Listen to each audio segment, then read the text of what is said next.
Chromosomes. Little strands of nucleic acids and proteins are the fundamental genetic instructions that tell us who we are at birth. Most people are born with 46 chromosomes, but each year in the United States, about 6,000 people are born with an extra chromosome, making them a person with Down syndrome. If you've ever encountered someone with Down syndrome, you know that they are some of the kindest, most joyful people you will ever meet. They truly have something extra. My name is Lisa Nichols, and I have spent the last 24 years as both the CEO of Technology Partners and as the mother to Allie. Allie has something extra in every sense of the word.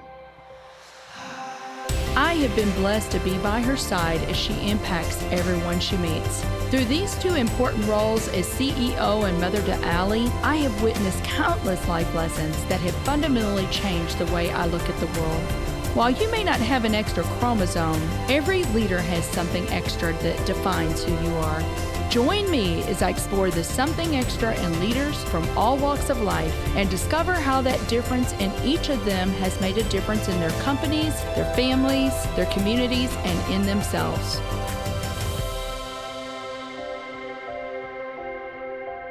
This episode was recorded live at the 2021 Women of Distinction Awards, where 7 amazing women were honored for making an impact in their organization and our community.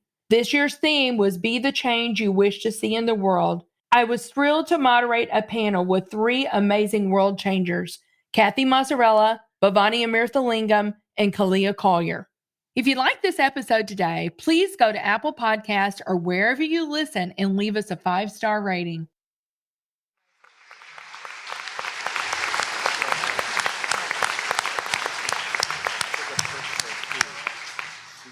So good to see all of you. I think that we were just talking at our table. People have just been dying to see people in person again. So it is so wonderful to see all of you here. And I know for myself, and I know that I can speak for my esteemed panelists here as well, that I'm already incredibly inspired. Aren't you, ladies? Wow, I'm so inspired by these honorees. And so congratulations to each and every one of you again. And so I'm really excited to be here. So today, as Jody's already been talking about this, our theme for today is Be the Change That You Wish to See in the World.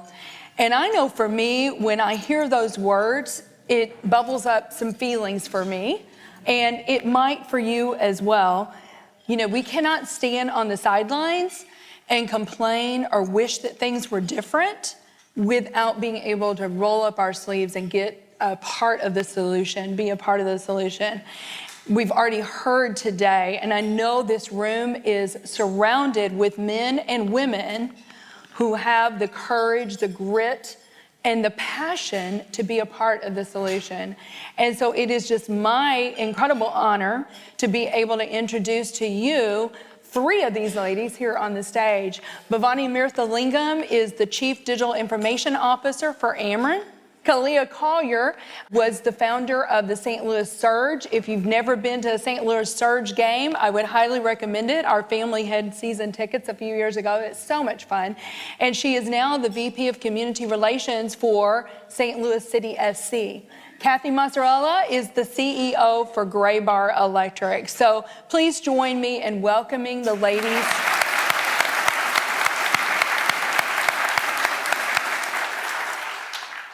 So Kathy, I want to start with you. Kathy, you are one of only 41 female CEOs of Fortune 500 companies. And we have made a lot of progress, but we have a long way to go. What do you believe is holding women back? There's a number of issues, I think, that are holding women back. And just to put it in context, when I became CEO about 10 years ago, there were about 18 women on the Fortune 500. So we've more than doubled. 10 years is a long time, but we've made progress. We all know that to be CEOs, you have to have some tenure and years of experience. And so when you start looking at women in leadership roles, the challenges start early. There was a McKinsey report that's published every year, and I would highly recommend it. It's with also leanin.org. It's a combination study, and they talk about where the breakage is with women in leaders. And it starts at a very, very early age and very early in a career. There are external factors and there's internal factors that are causing some of these barriers to women in leadership. I actually have with myself some notes, and I would highly recommend that you get this McKinsey study as well as a study that Pew Research did on barriers that they see for women and preventing them from advancing into leadership roles in business. The external issues, and this is somewhat disappointing because quite honestly, they're the same issues that I faced almost 42 years ago. Yes, I've been in my company almost 42 years, a long time. And but you're only 29. I'm only 29, so it's really hard to do. But when you look at some of the issues, they're the same issues that we faced back then, including the perceptions women have to work twice as hard, that women are still bearing the brunt of the personal responsibilities, raising families, taking care of their households and such, that there's still, discrimination issues that are out there in the workplace. So the issues are the same things that we've been dealing with forever. And what ends up happening is what the McKinsey report showed was that it's starting at the first level of management, folks, first level of leadership with women. The study shows that last year, that for every 100 men that took that first step of leadership into the entry-level management role, there were 86 women. So is there a breakage in what they call that broken rung is that first rung? And when you go up the rungs of leadership, it seems that breakage is even greater. The biggest challenge, I think, is internal, though. And you heard the ladies speak about that on the video. I was really pleased to hear what they said. Because if you do not believe in yourself, you will never advance into leadership roles, regardless. And the belief in yourself starts very, very early. And I would argue it starts in childhood. All of us here had very powerful people in our lives, and we saw it on the video, right? These women that were talking about the influences in their life, and they talked about their parents. They talked about how their confidence started at an early age. Women set ceilings for themselves that are too low, and studies have shown over and over again that young girls set their limitations and aspirations too low from a very early age. By the age of 15, girls are already setting limits on what they can accomplish. And it's predominantly strong in the science and math world. And so I would argue that we need to do a better job starting with our own children and the children in our community to help young girls dream big and to understand that the only barriers that they have in life are those that are self-imposed or those that are imposed from others on you that you accept and you wear. I have a brand new granddaughter, I was just telling them, as of Wednesday. And this is... And I'll tell you this, yes, I am going to be a terrible grandmother. I'm just going to tell you all right now. And let me tell you why, and then I'll pass this on. So my daughter delivers, and I got to be there, which is like an amazing experience for a grandparent, right? I get the baby, and I'm talking to her. Liliana's her name. And I said to her, I love you, you're beautiful, and you're going to be the president of the United States.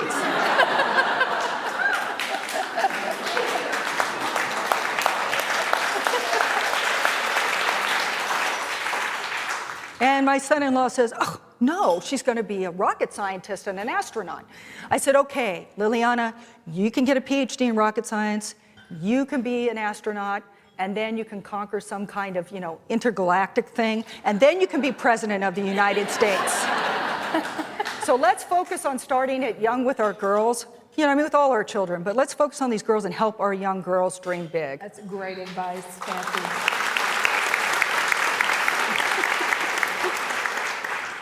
So Bhavani, I'm going to come to you now. Bhavani is the Chief Digital Information Officer for Ameren. You hold the top spot for technology at Ameren. And we know the studies show that in the workforce, 25% of the workforce in technology are females.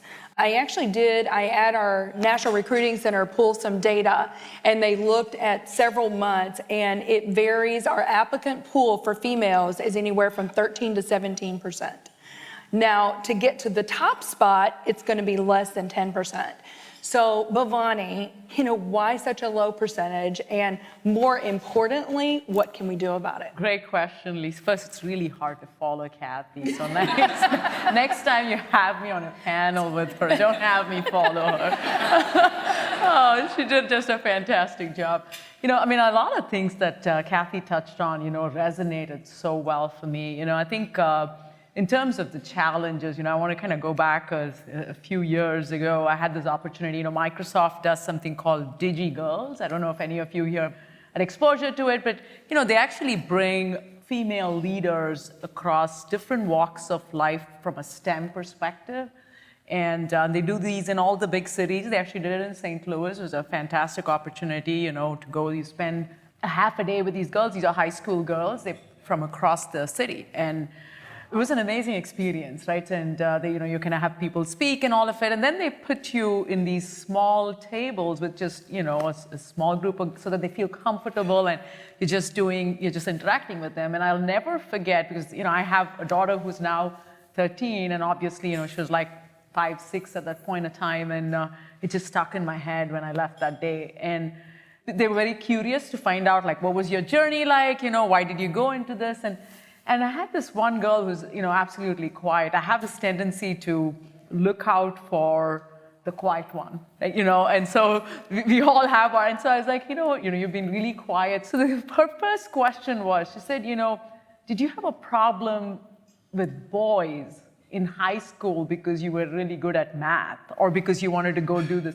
I mean, it sounds so basic, but you just go back to like the type of things that they, are thinking about. And my response to her was, I've been a geek since I can think as far back as I can go, and I love it. And I would do nothing else about it. I mean, they all laughed, and you could see her just kind of open up after that, and we had a great conversation. I hope I helped influence her that day. And I think it's just the things that, in terms of your reasons, I think there are many, and Kathy highlighted in a very, fantastic manner.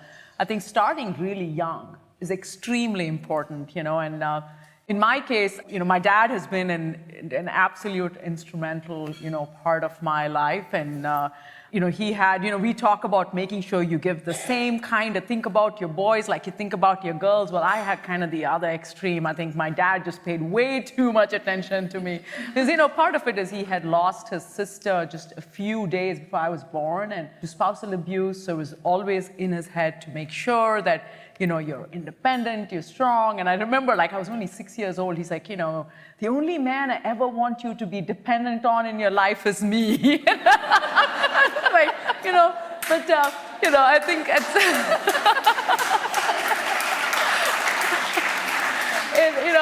now as an adult, obviously I can really relate to it. But I think the point that I was trying to make is, I was very young when the one subject he always zeroed in on was math. What are you doing with math? What are your math scores? And I don't know, I love math. I kind of gravitated towards computers, showed up at school. I think I was like 12 years old actually, and it was a hobby. I used to go on weekends to go. She went on Saturdays. She volunteered to go on Saturdays just so she could be around the computer. It was really just a fun thing, and who thought I'd actually end up, and then when I was going to make choices at college, he said, really, this is great for a hobby. Like, you're good with your math, you should go into economics, finance. He's like, and I was like, Dad, remember what you told me when I was like, he told me, like, never let anyone tell you you can't do something you really believe in. And, it's always stuck with me as well. So I think one, start really young. And then two, all the metrics that Kathy just walked through, I've been at Ameren, I've been at Schneider, I've been at Worldwide.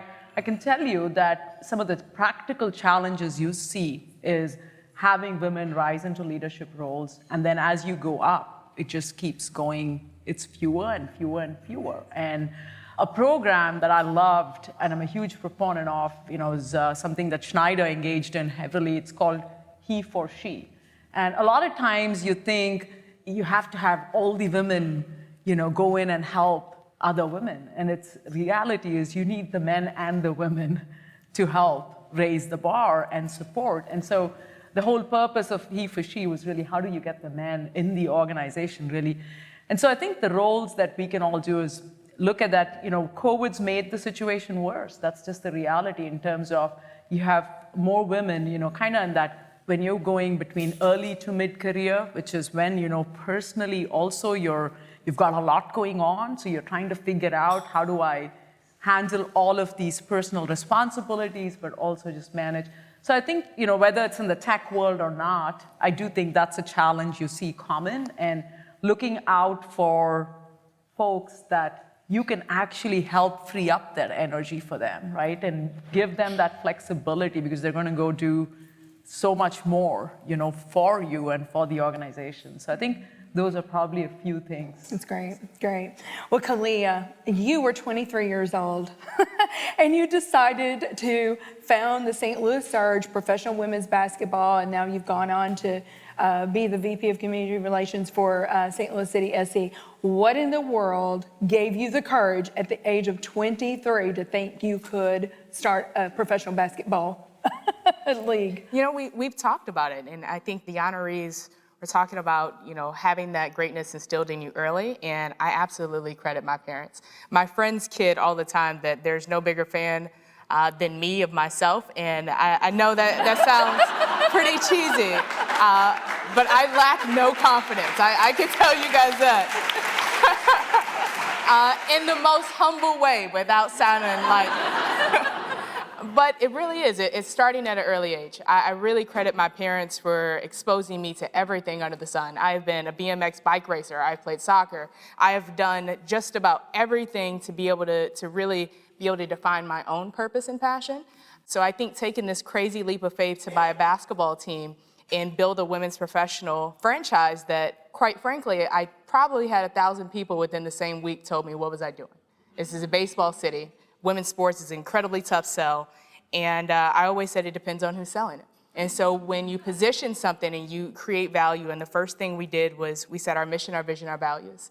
And having just an entrepreneurial spirit, but creating something that was never about just making money, but bringing community together and doing it in a way to where we've truly been redefining winning every step of the way, also while building a couple of championships added to the belt. So it's been a journey. I'm so glad you brought that up, because I know that it's not about basketball and soccer for you. There's a bigger why, and it's always been about building community. It's about mentoring young girls, and you've got a lot in there, so I'm so glad you brought that up. But there's an ancient proverb that says, without vision, the people will perish. And so we know that any feat, any accomplishment, anything these women have done, they've had a vision. And so each of you have had a vision for your life. Kathy has a vision for Liliana already. Yes. President, what year would that be? I'm not sure. But you've got vision for your life, you've got vision for your organization.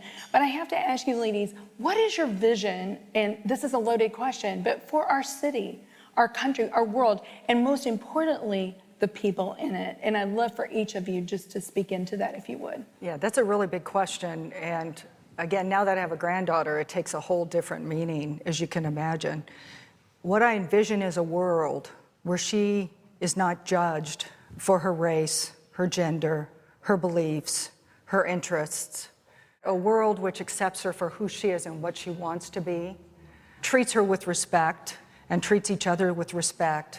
And a world that values that every single one of us have gifts, but our goals in life really need to be that we unleash the power of the gifts that each one of us has, because it's unique.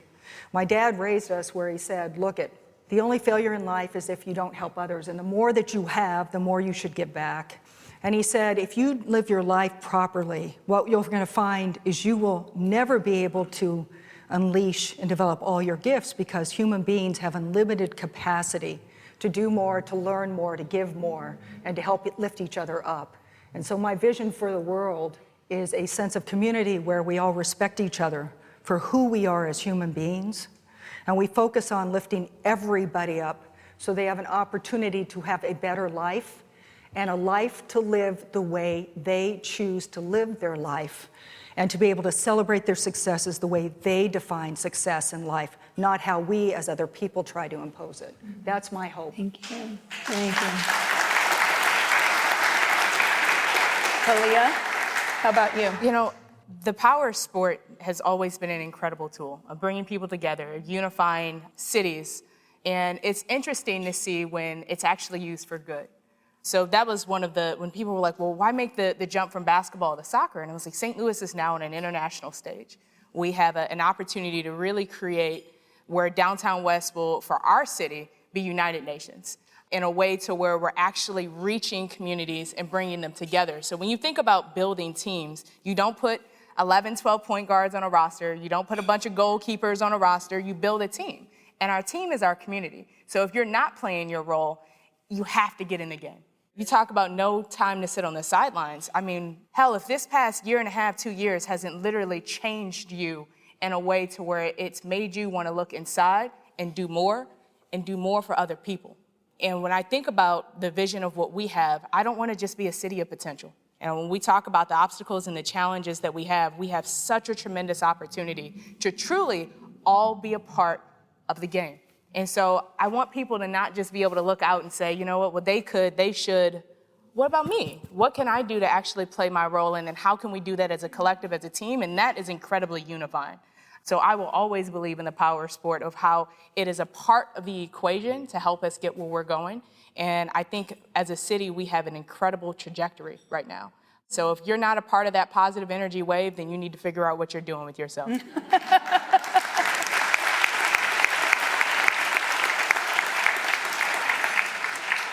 Bhavani?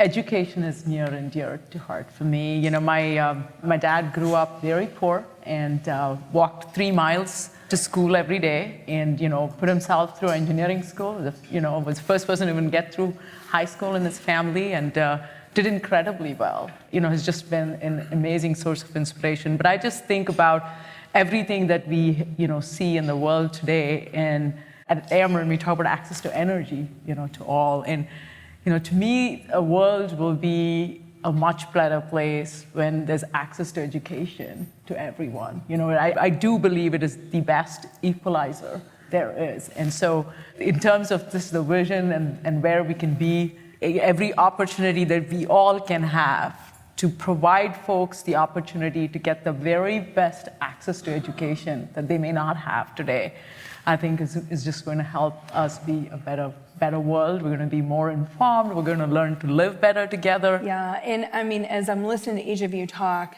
all of these things, these visions, it's the possibility of what could be, right? And so it requires change. And sometimes, Kathy, you're talking about kindness and treating people with respect.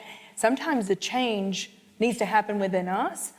And, if we will do that, the way we behave, the way we interact, the way we show up, the world will follow us. So our theme today is be the change that you wish to see. So when you think of that, what does that mean for you personally? And Kalia, I love what you're saying. Everybody needs to get in the game. We can all be a part of that change, but it may require some change on our part. It may require us getting into the uncomfortable zone, if you will. When you think about be the change, what does that mean for each of you personally? Well, I need to change a lot about myself. I'm just going to be very honest about it. I'm a work in progress forever. But really being the change to me is to be able to use my position. I'm so fortunate to have the opportunity to be in this role for such an amazing organization. I mean, Graybar's been around, we're in our 152nd year, so you think about it, we've been around a very, very long time. And the fact that I need to continue to focus on what I can do to help others through my position, through my networks, through my opportunities.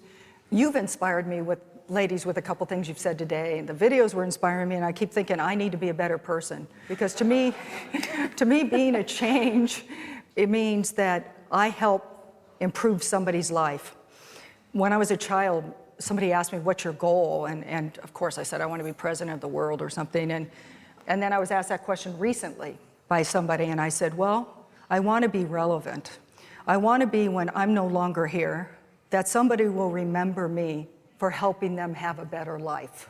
And if I can help one person have a better life, then hopefully they can pass that on and help somebody else have a better life.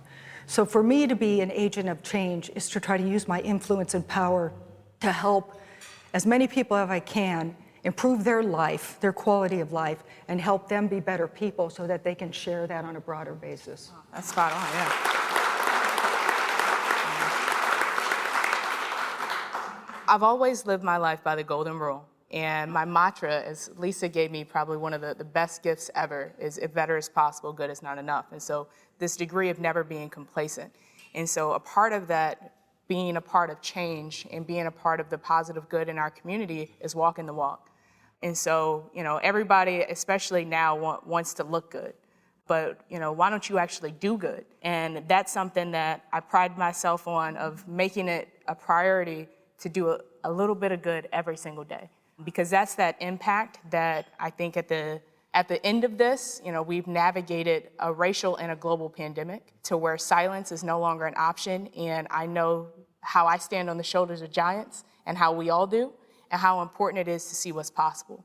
And so challenging that status quo, you got me, because it's time. We've been talking about the inequities in our community for far too long, and that's why it's a necessity to walk the walk. So good.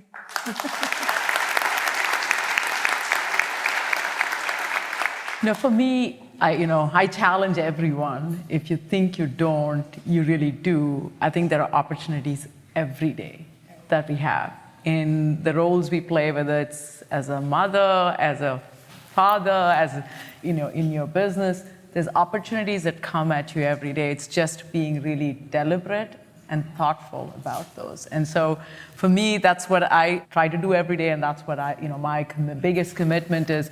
What can I be doing, with someone who could be taking? How do you help others push I've had so many wonderful people influence my life that has helped me get better and helped me continue to get better. And so I think really being able to help push folks from their comfort zones, I think really being that is, I think you have opportunities every single day to do that. So for me, that is my biggest commitment to how you can drive change. Every big change comes over a period of time. And incremental change. And I love the word that you just said, and it's a commitment. And I think I'm going to sum this up with saying, as we're talking about this and you talk about changing the world and changing our country and changing our city, it sounds monumentous, right?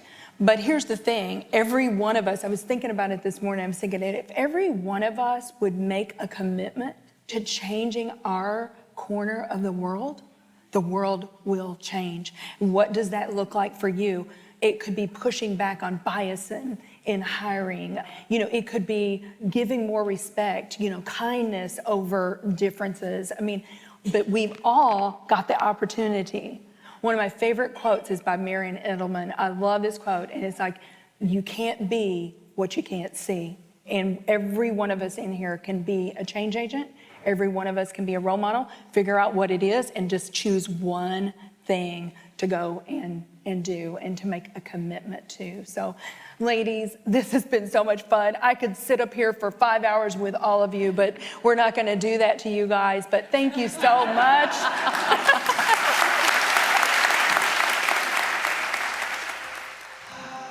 Thank you for listening to today's show. Something Extra with Lisa Nichols is a Technology Partners production. Copyright Technology Partners, Inc., 2019. For show notes or to reach Lisa, visit tpi.co/podcast. Don't forget to leave a review on Apple Podcasts, Google Play, or wherever you listen.